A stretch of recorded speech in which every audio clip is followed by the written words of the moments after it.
Good afternoon, everybody, and welcome back to Procrastinator's Pit Stop. I am sitting here with another amazing guest for you today.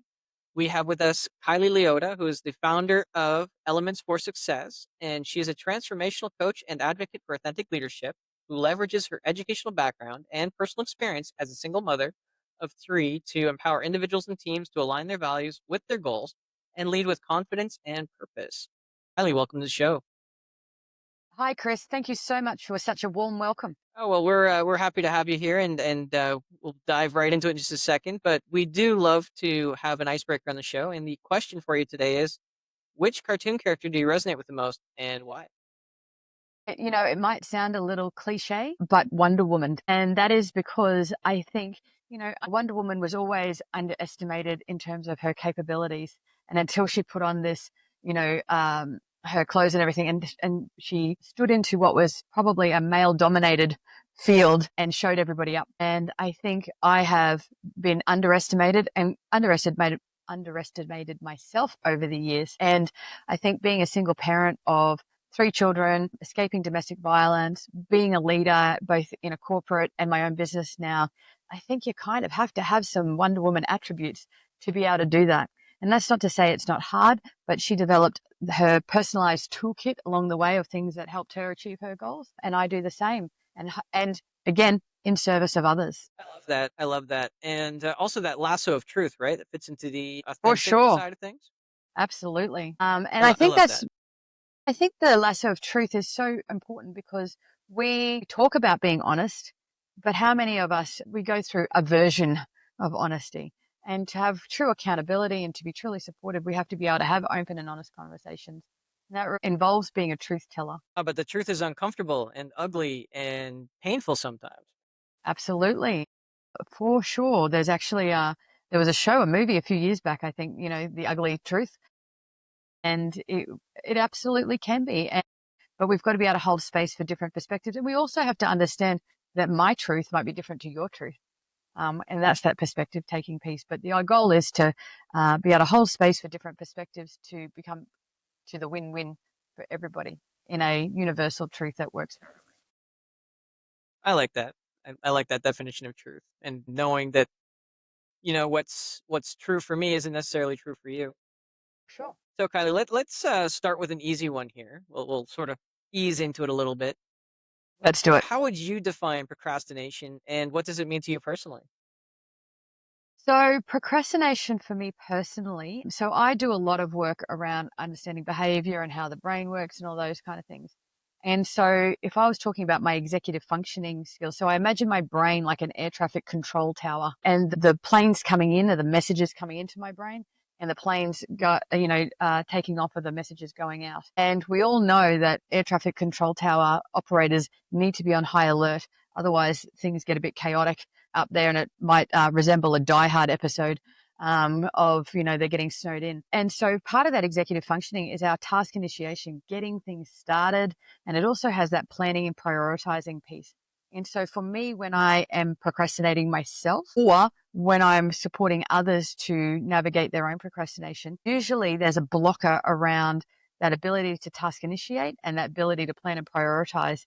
And it's not just as simple as I don't know what to do. Sometimes that can be a self-worth thing. Sometimes it can be I don't see the value in things. So, everyone's got their own story, but procrastination for me, and I have recognized over the years after a lot of deep introspective self-reflection that procrastination or lack of task initiation is actually one of the first signs that I'm becoming stressed. And so, I can distinctly remember ringing up my friend and going, "Oh my God, I've got 20 things to do today and I cannot get started on any of them."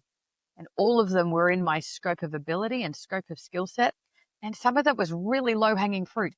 But for love nor money, I could not get started. And I have learned to recognize that procrastination for me is, or that lack of task initiation is often a sign early on, maybe before I've even recognized in my body that I'm feeling anxious or stressed, that is getting in the way of me showing up as the best version of myself. I like that, and I like how you tied in, the emotional aspect of it, because there is oftentimes a lot of that related to it. We know that there's no 100% silver bullet or cure all or one's only cause, but What's sort of your secret sauce for getting over procrastination? So my secret sauce was really understanding how my brain worked and understanding my own. I talk about a behavior escalation scale. We all go through a phase of what does calm look like for us? What does it look like as we're moving into more of a bit of an anxious zone? Dysregulated, like when I'm not in my best self, what does that look like? And then as I'm coming back down out of that dysregulated, into that recovery zone, what does that look like? And understanding with compassion without judgment of what that scale looked like for me and understanding where my procrastination or my task initiation sat on that scale helped me understand, again, without judgment, what it looked like for my brain when things weren't going well. And also, it helped me find appropriate tools because one of the things that I see a lot of people do, and we cannot plead that there's lack of information out there these days. The internet is information overload, but how do we discern which strategy or which tool is the strategy that's going to work for us? And so understanding how my own brain worked allowed me to find the appropriate strategies and tools that worked for me to be able to move through that. And I think that has been the key. And the second part to that is compassionately. So, for example, I could get up every morning and go for a walk. I could go do a 1K, 2K walk. Do I? Absolutely not. Why? Because I have trouble task initiating that activity. But my hack for that is if I go walk, if I say to a friend, hey, I'll meet you tomorrow and we'll go for a walk, I will 100% be there because that accountability piece for me helps me balance that task that I won't do on my own. And for a long time, I used to punish myself for that, going, oh, well, you should be able to do this by yourself, or you should be able to do this. And I have learned over the last few years that to accept that what strategies work for me, and that it's not a judgment thing. And there's nothing less about me because I might need that accountability piece to go with that strategy to allow me to achieve my goals. So, compassion around the strategies and understanding what that looks like. Because what you need when you're feeling calm and regulated is different from what you need when you're feeling dysregulated. They're different strategies. And if you try and apply the same one when you're feeling different things, they don't work. And then you feel like you're a bit of a failure. So recognizing that you need things at different stages in your journey, your behavior journey, and applying the right strategy at the right time to get the best result. No, that makes a lot of sense. A lot of people won't really do that though. They'll probably just go through a bunch of systems on their own and just fumble through. And I think we often feel like we have to. We are taught that as an adult, as a grown up, we should be able to do all these things. And when I speak to leaders around this, piece as well, I'm like, a leader will say to me, oh, well, this person on my team, they should be able to do this. And I said, well, what experience do you think that they should have had that would allow them to know this information? Because it's almost like we're expected to learn by osmosis, particularly our generation. We weren't raised with this very open conversation and this open, in touch with my feelings and how that affects my behavior. It was like, suck it up and get on with it. So unless you have developed the self awareness or sought to do the work, which go back to our point earlier is uncomfortable, then how do we know what is right for us and what does that look like? So I think we have to be kind and compassionate to recognize that we won't just always know the answers. And, asking for help is a deeply complex system. It's not simplistic. It's not like, oh, well, you don't know how to do this. I should ask for help. Because, first of all, you actually have to recognize that you need help. Second of all, you actually have to recognize what you need help with. Third of all, you have to identify who are the safe people that you could ask for help from. And fourth, you then have to do the act, which is overcoming your shame and guilt or whatever you feel about yourself, to actually connect with that person to do that. And so often we oversimplify the task of asking, you just ask for help. But if you ask for help from the wrong person, that can be more destructive than constructive. Sometimes we overcomplicate things and then sometimes we oversimplify. I guess that kind of goes back to and maybe this is a good way to evaluate the sort of the four C's of trust, right? The what was it? The competency. So are they competent in what you're going to be asking for help for, right? Um, and then the next one was the care. Why would they care enough to help Yeah. you? Yep. And then the third one was what's the third one? Character. So like what kind of person are they? And then the last one, I keep forgetting the last. Oh, consistency. So are they consistent with the way that they do things and with who they are? I guess that kind of falls into character though. Maybe I messed one up. I think the other part of that too is, understanding, going back to that self awareness piece, is that, there's a term in psychology called DBT, dialectical behavior therapy. But I've got another definition for DBT, which is diagnosis by TikTok. And that's because we sit in there and we absorb all of this information about how, all this self awareness and everything. And I think sometimes the struggle is that it's become much more acceptable for us to feel our feels, but we then don't do the second part, which is now what, which is the self management part of emotional intelligence. So we've developed a bit more self awareness of, oh, well, that makes me angry, that frustrates me, and now we're feeling all these feelings, but then we get stuck in like the mud of the feelings, or we lather ourselves in these feelings and going, well, I don't have to do anything today because I'm feeling because this, da, da, da, da. So we've done the self awareness piece, but now what? So, that's where Susan David's work around emotional agility to pivot when you're feeling these feelings. So instead of just being hijacked by them, being able to then take action and pivot and recalibrate into the next step so that you're not stuck in procrastination. I do a lot of work with neurodivergent leaders, and ADHD is a great one. So I get time blindness, distracted, everything, and I'm like, well, that's great. And they go, well, I've got ADHD. And I'm like, yep. And because whilst that's a lens in which you view the world, and that's important to take into consideration, it's not a justification for you not doing the thing that you've got to do over here. So how do we then create this authentic version of yourself that encompasses who you are and all of that entails, but also find strategies that allow you to get the outcomes that you want and need in spite of whatever's going on for you. No, I like that you brought up diagnosis by TikTok. I've always wondered how we translated, the most likes or the most views or the most whatever as being the most, I guess, effective method or ideology, right? Oh, it I must be kind of true equate because it it's to, got a million views. Must be true. It's got a million views. oh, so are we going to be dumping down Tide Pods then? Yeah, that's exactly right. So, we take this whole concept of, and I guess, as an older generation, we grew up not talking about our feelings. We certainly weren't talked about them. So this generation that are on TikTok now, and some of those older, but, there's a certain demographic that are very much, and we've raised these kids that to talk about their feelings. So that's great. But I think there's that now what piece around, okay, now that I know this, I'm allowed to feel this way. You absolutely are. Does that mean that you can go and do this to this person in a meeting? Or does that mean that you can? Absolutely not. So, where's that bit that correlates between understanding self and managing self in different contexts and different things? Because just because I have ADHD doesn't mean I should get a pass on not getting that timeline done. I need strategies so that I can navigate my understanding of this to get that. Or I've got trauma, or I've got this, or I've got that, or, I'm just a procrastinator. So everyone should give me a pass on the fact that I will get it done at some point.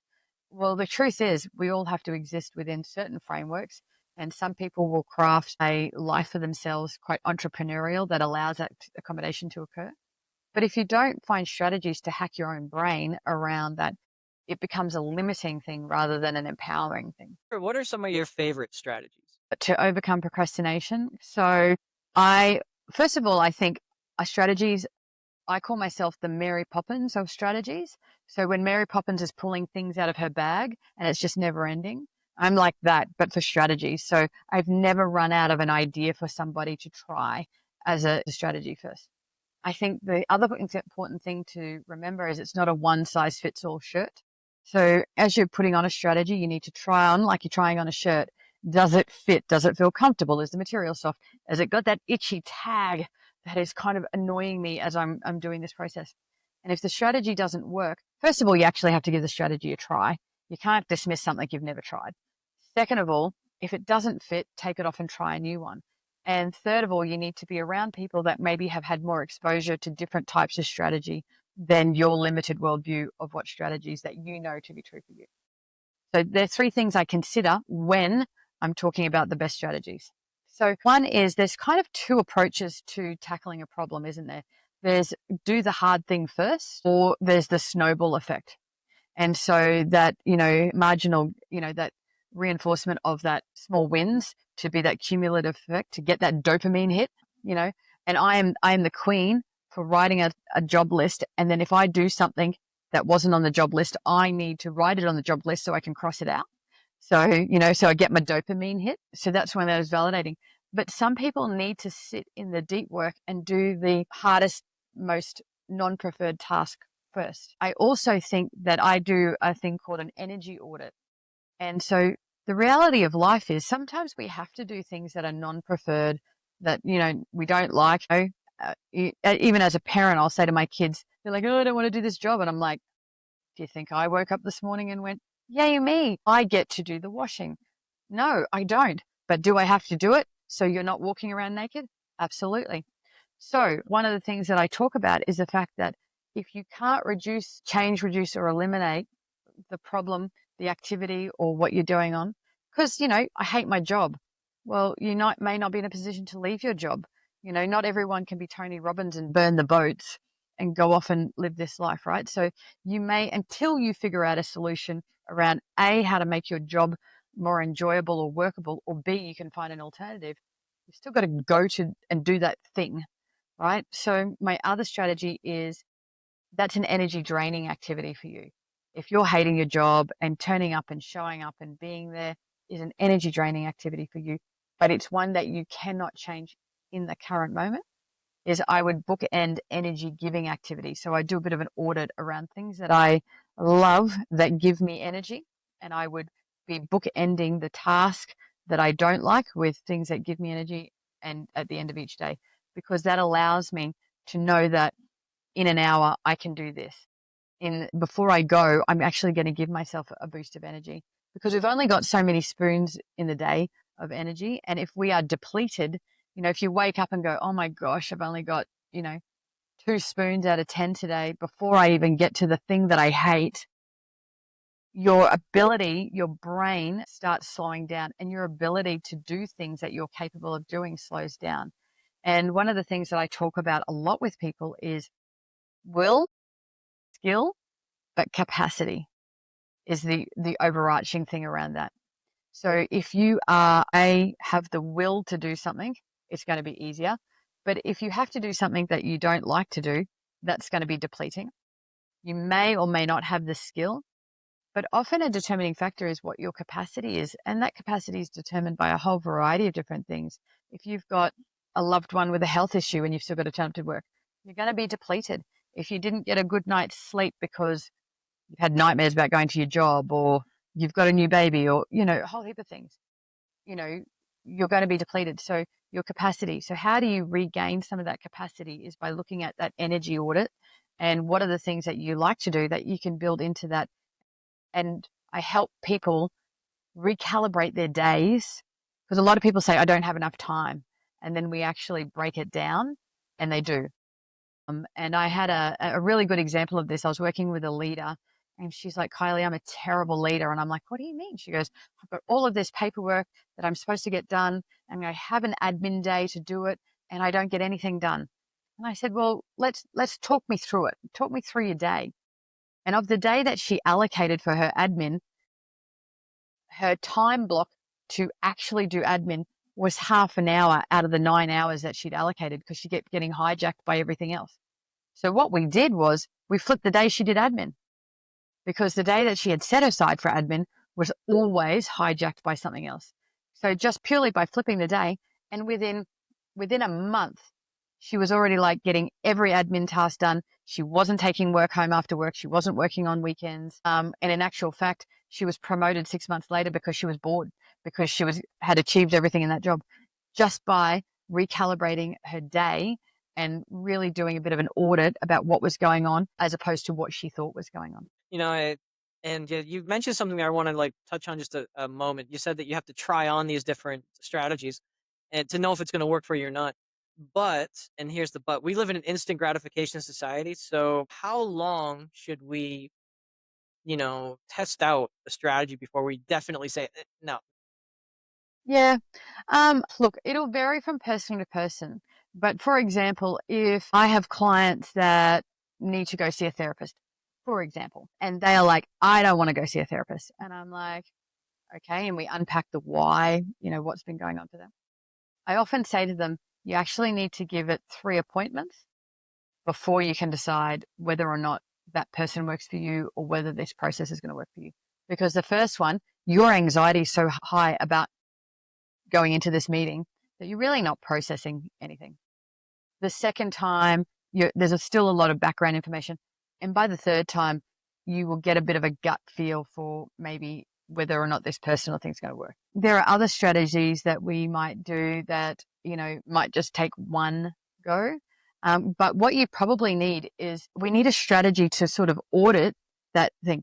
Did I not like it because I didn't get the outcome straight away? Did I not like it because it felt uncomfortable for me because I'm moving from my, what I think is poorly named comfort zone, I call it familiar zone, into something that's uncomfortable for me because it's new? And am I trying to create a new neural pathway? And in actual fact, just before we jumped on this podcast, I've been creating my own neural pathways this week with some new strategies to sort of hack my own procrastination. And one of them is I dedicate 30 minutes a day to write. And I can write about anything. Doesn't matter. It could be rubbish. It could be great, but it's not the what I'm writing. It's the process of writing. And I was literally reflecting this morning, I'm on day 6 of doing it, is I noticed how my body is feeling. And I have to tell you, it's still feeling a little bit uncomfortable. But is it feeling uncomfortable because I'm creating a new neural pathway? Or is it uncomfortable because the process is not effective for me? And so I'm having to sit and notice. And it's actually just uncomfortable because it's a new pattern that I'm trying to break in. And I'm trying to create a neural pathway to where I'm going. So not all discomfort should be stopped because we've actually then got to sit there and do a bit of an audit about why is this uncomfortable for me? I worked in schools for many years and I worked with a lot of kids that had been through trauma. And we would notice is when we created a safe and supportive environment and a calm space for them, often their behaviors would get worse for a while. Not because the place was bad, because we were creating new neural pathways, because they were so used to operating in chaos, they didn't know how to operate in calm. Now, should we have stopped creating a calm environment for them? No, but we had to work through the messy bit that comes with trying something new. And I think, they talk about there's a variety of different, depends which book you read, whether it's 28 days to form a new habit, whether it's 90 days to form a new habit. There's a whole 21 days, there's a whole variety of different reasons. But I think unless it's like harmful to you, if you gave it a good 21 days, and then actually were able to sit back and go, yep, that was great, not great, and kind of see it as a bit of a gamified version. Look, I'm just adding tools into my toolbox to see what's the most effective, right? And one of the things I talk about with people is we all have tools that so if you imagine a toolbox with tools in it, and our tool might be um, scrolling on Instagram. That is a tool to procrastinate. It's a tool to numb. It's a tool to avoid. Why do we use that tool? Because it's effective. It's getting a need met in that moment. But are there better tools that you could do that would help you do that strategy? And I liken it to, everyone's got an example of a push bike or a BMX bike. And I often say to people, well, if you get a flat tire, could you change the tire with a hammer? Possibly. Would you do some damage along the way? Most likely. Is there a better tool that you could use? Absolutely. But you know, until we find a better tool, and the job is if a tool feels like it keeps us safe. For example, if I, spend an hour scrolling on social media every day because I'm trying to numb myself from what I'm feeling in the world, why would I replace that behavior? Because it feels quite safe because I'm in my little bubble. So it's not about taking that behavior away because I can't take away your ability to scroll. My job is to add other tools into your toolbox that will effectively meet your needs so that you will use them first before you revert to that old behavior. I'm actually curious about this because I've done a lot of research on the whole, is it 21 days, is it 90 days, is it 60 days, is it 66 days? I mean, I've seen people successfully pick up new habits, you know, within a month. I've seen them pick it up within 14 days. It depends on, and I want to hear your take on this. I think it has a lot to do with how invested they are in it. So if they know why they're doing it and it's valuable to them, then it'll be easier than for something that they know they should probably do, but they don't really have a really big driving, motivating why behind it. What do you think? So I agree. There needs to be a why. I think it also needs to be personal to that. Like they have to have been part of that co-construction. Instead of someone saying, you should do this, they have to decide that this is a strategy that they're going to try. I think that the adoption of the habit is about having needs met. So if you start to have your needs met as a result of doing this strategy, you are likely to do that strategy again. If you don't feel your needs are met, you're less likely to try and want to do that strategy again. So the sooner that our needs can be met as a result of doing this particular strategy. So for me, going even back to my writing thing, I am a very creative person that gets caught up in the hustle and bustle of life. And I love being creative and I get very frustrated if I don't have the opportunity to be creative, but I wasn't making time in my schedule to be creative. So the first couple of days, I have to tell you, they're not, the writing wasn't creative. But now that I'm doing it more consistently, yesterday and today, I've written some really great stuff. And that's day 5 and day 6 into this process. So my need is now being met, which is around having space to feel creative. And so tomorrow, am I more likely or less likely to do that task? I'm more likely because I got my need met. So the sooner that we can find our needs being met by the thing, or we can see a pathway to getting our needs met by doing this particular task, I think the more invested we become in doing it. I like that. The more that needs being met, then you're going to do it. And does that need outweigh the need to not do it? Right. For sure. And that's, it's the balance of things, right? I had a family I was working with many years ago, and their son would spend a lot of the day lying on his bed doing nothing. And they're like, well, we want him to do this and we want him to do this and we want him to do this. And I said, but whatever he's moving towards has to outweigh the benefit he gets from doing this. So we had to find, and everyone's got different motivational drivers. And so you have to understand that about yourself. David Rock talks about this. He talks about the fact that he uses a model called SCARF. So when you're doing something, is your motivational driver status, which is recognition? I need, when I feel validated, I'm more likely to move towards that behavior again. Is it certainty? By doing this behavior, I have a certain sense of certainty. If that's a really high driver for you, putting in time blocks, putting in using a calendar is more likely to be a motivational driver, a strategy that's going to, because it's going to meet a need for you. Do you have a high driver for autonomy? So, if you've got a high driver for autonomy, sometimes having a calendar schedule or having a set meeting can be disempowering versus empowering. You might need a different strategy. If your motivational driver is relational connection, relatedness is the R in SCARF, is that, you might need to find opportunities in your day to connect with people, whether it be via message, whether it be jumping on a Zoom if you're working from home, whether it's that, time in the office, going back into the office so that you can actually hang out with people, because that's a motivational driver for you to drive your work and to drive your behavior moving forward. And is it fairness that you want things to be fair? So we've all got different motivational drivers, and when we're moving towards them, we're more likely to engage in strategies and behaviors that are going to get our outcomes met. I love how you say that and how we need to know what motivates us. I think the biggest question there though is what do we really want? And that's a very difficult question for people though. How do you deal with that? Yeah, so I think, we've all got core drivers, motivational drivers that maybe are unconscious. So, for example, one of the profiling tools that I use is not necessarily about motivation to get a thing. So, for example, it may not be a motivational driver to be fit. It may not be a motivational driver to lose 20 kilos, but I might have an innate need to present to the world that I am strong, and that I can be independent and I don't, and so a core fear for me might be people perceiving me as vulnerable. So my motivational driver is always to position myself where I can present myself as strong and independent and not needing anything. That's not to say that I don't have needs, but if I'm working from a place of motivational drive, that I'm going to do the work to demonstrate that I've got this ability to do things independently, versus a fear. If my motivational fear, my driving fear is that people will think I'm weak, so I have to do everything myself because I don't want anyone to perceive me as weak. So your behaviors on the surface might look very similar.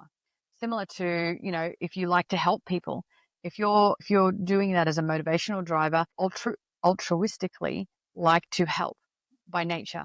It doesn't mean that you need to be the person helping. You just want that person to get help and you like to serve and help. But if you are operating off fear, you may help in order to try and validate who you are and your self-worth. So you might be inserting yourself into situations and going, oh, let me help you with this. And you're not doing it for the other person, even though the behavior might look the same. You're doing it because you're actually operating off fear versus motivation in that space. And we all have those different motivational drivers, and they're all a little bit different. It could be the need to do things the right way, could be the need to be recognized as an individual, it could be the need to feel like you've got to keep the peace or make the peace. So that can be a motivational driver, and it can be a fear that we operate from. And so are we operating from our core driver, or are we operating from our core fear? And that makes a huge difference in how those behaviors are received by others and the outcomes that we achieve. I like the way that you said that, and actually, that was one of the questions I had. Is do you notice a marked difference? And if you had an example, of maybe somebody who was doing something, maybe like serving others out of fear rather than serving others out of a motivation to be helpful, how does that show up, and how could that look different in Well, results? I can give you an example from my own life. So, I was in a relationship a couple of years ago, and the person I was in a relationship with, he was that person that needed to be strong. The particular profiling name that you would call it is he was the challenger. He liked to present as strong. He liked to present, and again, in our upbringing, there are things that we needed to do to feel loved, valued, seen, heard, and accepted. All of us have these different things. So in his case, he needed to be strong. He needed to be the man of the family. He needed to do a whole heap of things. So when he would be sharing with me, a problem, my innate need was to help. So I would just jump in straight away and go, well, we could do this, we could do this, we could do this, we could do this. And I remember him getting really upset one day, going, probably expressed a little bit more in a frustrating tone, but, you think I can't do this? And I'm like, it had never even occurred to me that offering him to say, let's do this, and providing solutions to him in that moment was actually triggering him, because my messaging, not my intention, but the impact of how I was delivering that, was that I was saying that he was weak, that he couldn't do these things. And in actual fact, I was recognizing that I wanted to be, as his partner, I wanted to validate and I wanted to help and I wanted to do this because I wanted to feel good about myself and helping him solve a problem. And so that caused a bit of tension in our relationship, as you can imagine. And it was only when I understood the difference between motivating and fear driven offers that I then changed the way. So if he rang me up and he was telling me about something, and I'm like, oh, wow, that sounds really tough. Let me know if there's anything I can do. Now I'm allowing him the space to be the version of himself that he needs to be, whilst operating from a motivational space that I love to help and I'm here if you need it. But I also recognize I don't need to be the person that fixes that for you. You're more than capable of doing that for yourself. But if you would like some support along the way, I'm more than happy to help. I love the fact that you touched on the intention versus Okay. action, because we do tend to judge ourselves on our intentions and we judge others on our actions. And I really wish I'd understood that about 20 years ago. Ditto. As we go on the self development journey, right? And and I'm a bit of a nerd. I like to deep dive and all that. I'm like, that would have been handy to know back then. And in actual fact, I've gone into organizations where I have coached organizations where the leader of that organization was my boss at one point. And I remember going to her, wouldn't this have been handy to know when we worked together? Game changing. Yeah, well, hindsight is always 2020, and there's always the argument that if we did know that 20 years ago, then we wouldn't be sitting here where we are today, and we wouldn't have accomplished what we would have accomplished. I guess, right? Sure. And the truth is when you know better, you do better, right? Well, yes. I mean, we all do the best that we can with the information we have on hand, whether that information is wrong, incomplete, maybe great, doesn't matter. We all do the best we can. I mean, nobody goes out and says, "I know this. I'm going to do the worst thing I can." Right? Yeah, and that's one of the things I often talk about. I said, if I go into an organization and I'm talking about leadership, and I said, contrary to popular belief, your leaders don't lay in bed at night and go, hmm, how can I destroy such and such's life? You know, but as a byproduct of not knowing skills and tools and not knowing how to implement effectively, that can be the impact. I say the same thing to my kids. I do not lie in bed at night and try and figure out how I can ruin your life as your parent. But the truth is, do I always make the best choices or the best decisions as a parent? Potentially not. I would like to think I did. My intention is always to do the right thing, but I have had to go back and Adam Grant talks about rethinking. So I've got an idea of I know to be true. I learned some more information. I've had to rethink my initial concept of what that is, and I think the greatest leaders are the ones that are agile and adaptable enough to allow that process to rethink and then say, hey, I previously thought this thing to be true. I have now learned that that's not. So I'd like to recalibrate this with you with this new version of this new information that I have, because I think that's going to give us a better outcome. Just on that, what do you think has been the most surprising rethink that you've had to do with yourself or a client?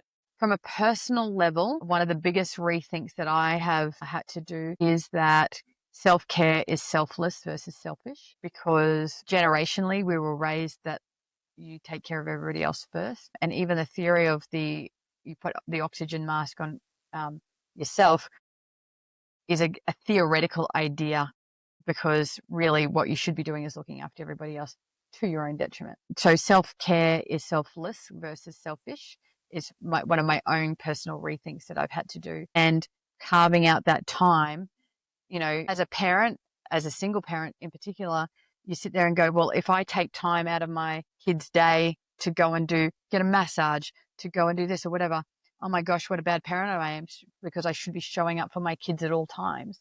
But the truth is, if I go and take that time, I actually am a better parent because I've taken that time to look after myself. So that's my own personal rethink. I think one of the biggest things that my clients realize is that we get so busy in unconscious existing that we don't take time to consciously practice these things. So we think we know things and we get stuck in an idea, particularly if we're experienced leaders. We get stuck in this thought that, well, I've been doing it for 20 years. I am who I am, and everyone should just deal with that. And the truth is, we're an ongoing evolution. And if we acknowledge that, the continuous learning journey is not about saying that there's something wrong with you. It's about acknowledging where you are right now, but recognizing that the journey is an ongoing evolution. And the goal is to be a better version of yourself tomorrow than you were today. And so if we can accept that part of it, we can lose some of the resentment about the constant learning that we have to navigate in this, being a human in a highly complex world. And I think sometimes what I see is people are fatigued by life, and they think that, well, I can't learn anything else right now, or I don't want to learn anything right now because I'm so fatigued. But in actual fact, learning will actually help remove some of that fatigue, to enable you to live a more successful life in whatever your definition of success looks like. I love that you touched on the self-care and that, because that's a major paradigm shift for everybody. But I would like to point out society isn't making that easy, because now we've got these For sure. buzzwords. We've got these buzzwords, narcissistic, narcissism, selfish. We tend to glorify. I've done this. I worked 80-hour weeks. I'm top dog because I'm on last one out and first one in. How do we reconcile that? We've got this whole society that's built around glorifying overworking. Yeah, I think it's really, really difficult. And I think it really does create, having to create a shift. And I actually read an article only yesterday in Harvard Business Review that talks about conceptualizing work as a product. So it's not about the hours you do, it's about the product that you produce. And so for fast brain thinkers, that might take them 3 hours. It might take slow brain thinkers 8 hours. It's not necessarily the time that it takes to do it. And I'm the same. I have literally come home from work going, man, I was so busy today, I didn't even go to the bathroom, and going, wow, there's actually probably something, but we wore it like a badge of honor. I'm so busy today. I did this. And we use it as a competition around that. But maybe we should reframe that and recalibrate that and go, well, today I made sure that I had lunch. Because the other part of it too is there's a paradox between what we expect for ourselves and particularly as a leader, what we expect for our teams. So for example, I was talking to a leader and she goes, I always encourage my staff to have their lunch break. They really deserve, they work very hard and they need to do that. And I said, so you take a lunch break? She goes, oh, absolutely not. Like, I couldn't do that. I could do this. And I said, so what are you modeling right now? You're modeling. I said, your staff actually don't know where they stand because even though you say that it's okay to do this, your actions don't align with that. So now they're like, well, should I take a lunch break or should I do this? What would happen if you actually took time to take a lunch break? And, and I think I have a bit of a beef with the word, with the amount that narcissistic and narcissism gets thrown around because it's actually a diagnostic term and there are 7 criteria that you need to meet the criteria for narcissism. And just because somebody doesn't do something the way that you like doesn't mean that they're narcissistic. And so I think we have to, I also like, hate the absolute, you never, you always, you this, and that's, I think, something that we get in, again, societal, from a society's perspective, we get caught in a trap of they never acknowledge my performance. They never acknowledge me and I'm like, well, never, ever, not once in that whole entire time. And when I was working in an organization, I would meet with this particular team once a week. And I would say to them, I want you to tell me something positive that's happened in your week. And they're like, nothing. And I'm like, so you are here for 30 hours plus a week. And you're telling me in that whole 30 hours, not one good thing happened in your time. In 30 hours, there's not one positive thing that you can come up. And I said, so either we're not taking the time to recognize and acknowledge, or we actually need to have a conversation about getting you a different job. You know, our brains are wired for negative bias. We know that. We know that we have a filter called the reticular activating system, and we know that whatever we're focusing on, Tony Robbins says, where your focus goes, your energy flows. So if you wake up in the morning and go, I'm going to have a really bad day today because blah, blah, blah, blah, blah, your brain goes, okay, that's what we're doing today. Excellent. And it will look for opportunities to point out to you all of the bad things. But if you get up in the morning and go, man, we're going to have an amazing today. I'm feeling really excited. I'm really positive. Your brain goes, okay, that's what we're doing today. And it does this filter. And I don't know in America, but back in the day, we had a game called Punch Buggy where the Volkswagen Beetles, and every time you saw one, someone would punch you in the arm and, Punch Buggy. The young people's equivalent in Australia is a game called Spotto. Every time you see a yellow car, you yell Spotto, or a green car, it's Froggo. They don't make more yellow cars because of the game. They didn't go, oh, that's an excellent marketing strategy. Our brain acts as a filtering system and goes, right, we're playing that game now. I know what I'm looking for.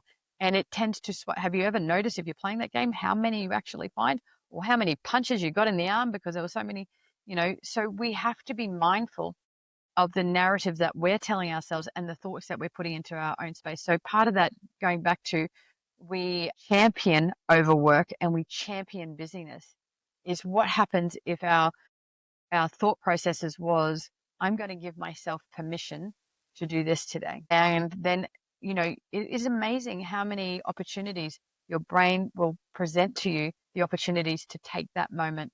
I'm going to take 10 minutes to find something good in my day. I'm going to take something that, and we have to recalibrate that for ourselves, because once we give ourselves permission, we in turn give others permission to do the same.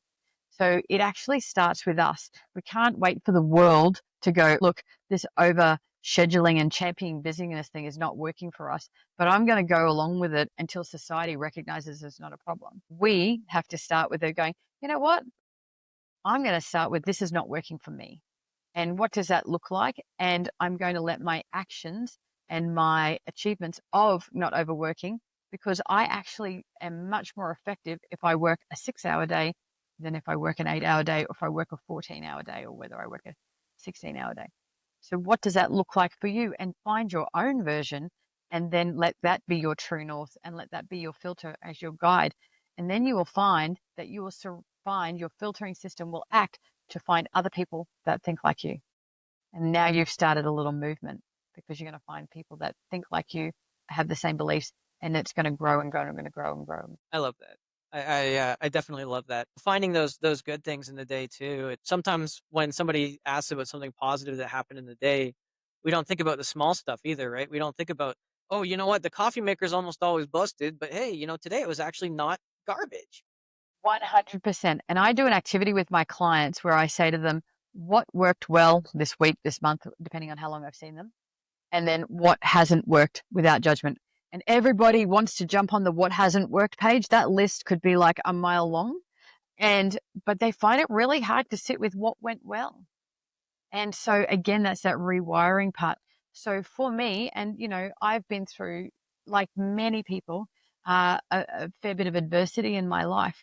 So some mornings, I have to tell you, the gratitude was the cup of coffee. The gratitude was that the doona kept me warm last night. The gratitude was that I woke up without having a nightmare last night. The gratitude was, and then it's a snowball effect.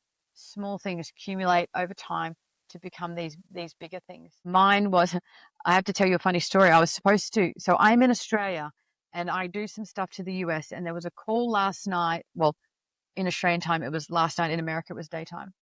And I'm like, the call is at 1 a.m. my time, right? And I got up and I got on and I was putting makeup on at 1:45 in the morning, because nobody needs to see that. That's a bit, messy. And I got on the call and it wasn't on. And I looked up the time thing and went, oh my God, I got the time wrong. It was actually 12 o'clock, not 1 o'clock. Now, that would be very easy for me to spiral down to the fact that I got up, I put makeup on, I'd done this, I'd done all the things, right? But do you know what I loved?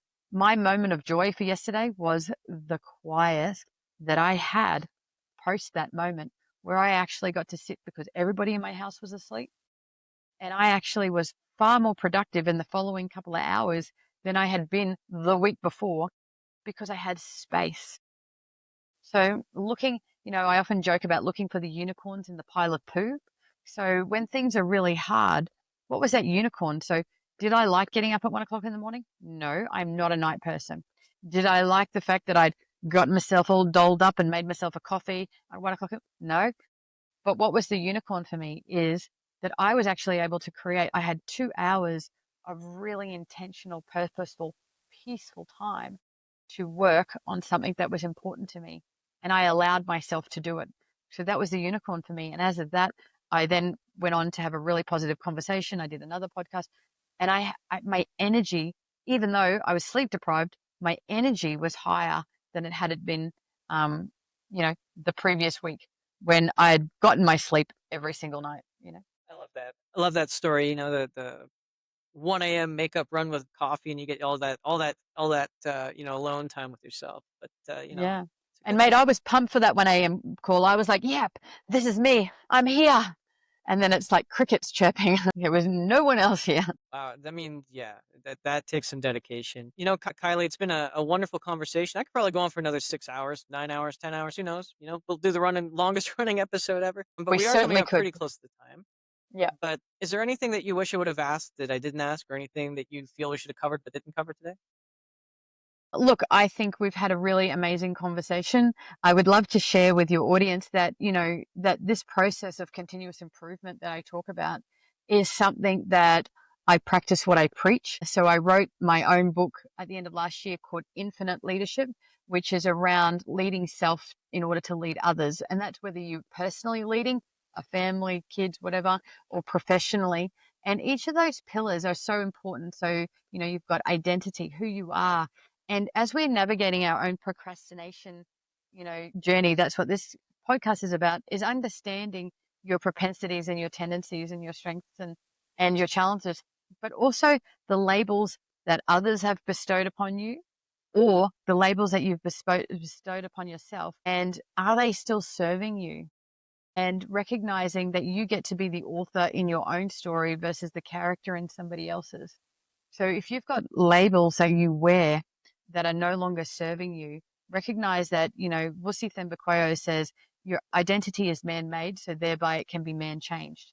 So if you're doing something that's, or this identity that you've, attached to yourself as this person or that person, if it's no longer working for you, you have the power to change it. And so, practice what I preach. I wrote this book and it was about creating excellence for everybody because I think sometimes we think that excellence is for these people up here. It's for these people that have this, or it's for these people that know this.